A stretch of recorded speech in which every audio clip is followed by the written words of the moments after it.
Ремонт стульев в Алмате. Закончили ремонт над двумя прекрасными стульями. Здесь у них отпала сварка на ножках. Заварили, теперь они прочно стоят много лет. В этом стороне у нас вот эти два стула тоже пришли в очень плачевном состоянии.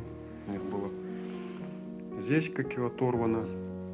И подголовник вот этот весь, он как бы двигался, все приклеили.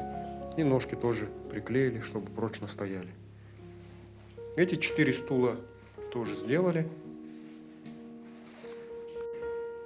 На них мы меняли ткань и устраняли шатание.